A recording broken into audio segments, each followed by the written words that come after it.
All right, now let's move on to the other difficult part is the wage subsidy. It was 10%, now Mhm. it's 75%.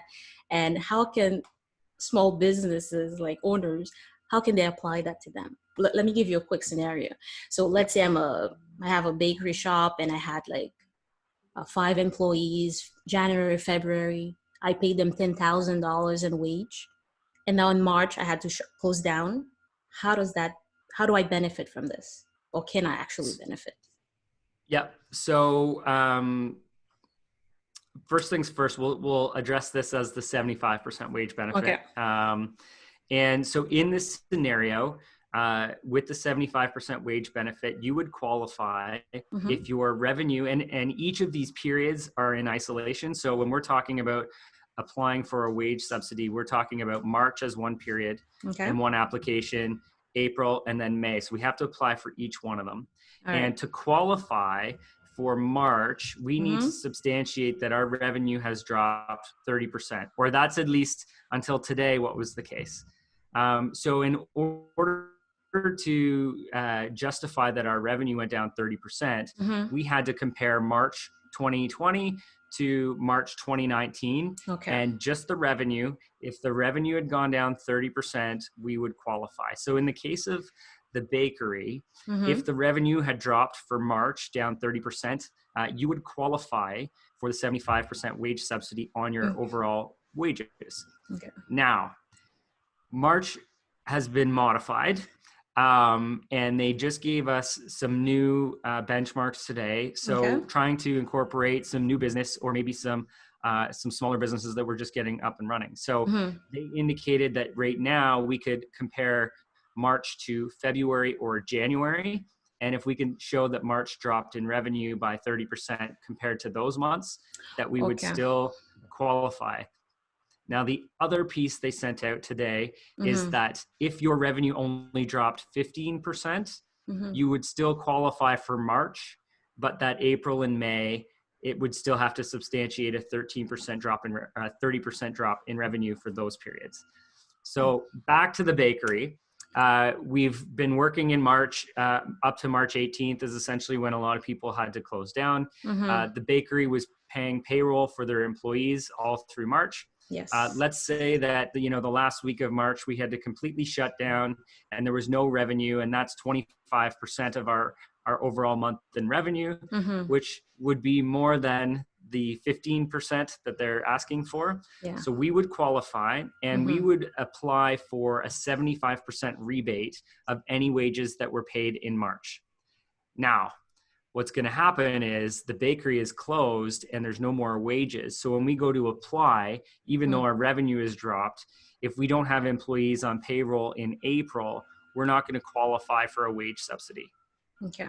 So that's part of it, is they want employers to take some of the burden off the EI system, and they're going to pay and reimburse 75%. But if you're not paying your employees, then you're not going to qualify.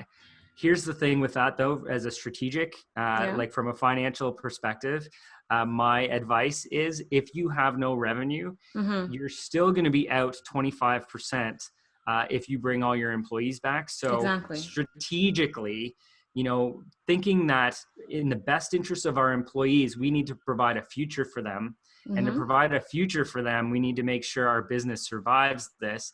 If you have no revenue, we need to make sure that our employees are laid off, and we need to make that decision quickly so that we don't run out of money and not be able to reopen. Mm-hmm. So if Hopefully we, that's a long-winded way to yeah, answer, I but understand.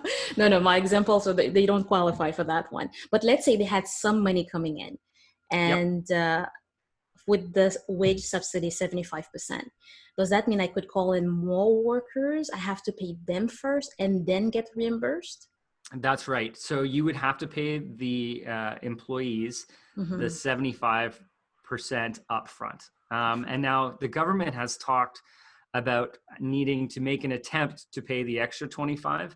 Oh, okay. And, we're not really sure what that clarification means, considering that the wage subsidy is going to be based on the wages of the employees. So, it's going to be reduced.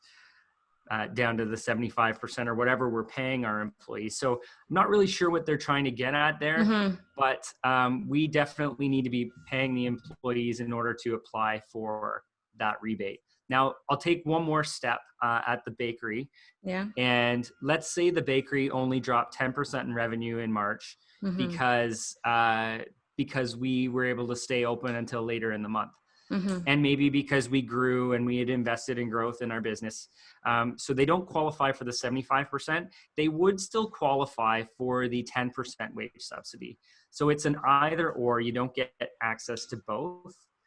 So if you don't qualify for the 75% wage subsidy because your revenue didn't drop or you can't substantiate a drop in your business revenue by enough in order to apply for that grant, you Mm-hmm. still can apply for the 10% wage subsidy. So I can jump into that and say that the 10% subsidy is a different application process. Okay. The 75% is we're going to be applying online through my business account Okay. through Canada Revenue Agency. Mm-hmm. And it's going to be available in about 2 weeks from now.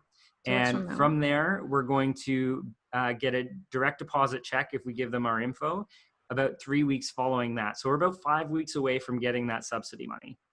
Okay. With the 10% grant or wage subsidy, what we're going to do when we go to make our 15th of the month source deduction payment, we're going to calculate what our 10% subsidy is and reduce our monthly source deduction payment, the source deductions for our employee payrolls. Mm-hmm. We're going to reduce our payment to the government by that 10%. Okay. So they're a bit different. They're a little bit different. Yeah. And, you always go for the 75% wage subsidy. And if you don't qualify for that, you can Mm-hmm. always get the 10%. Okay. I think that was very clear. It makes sense. Okay, good.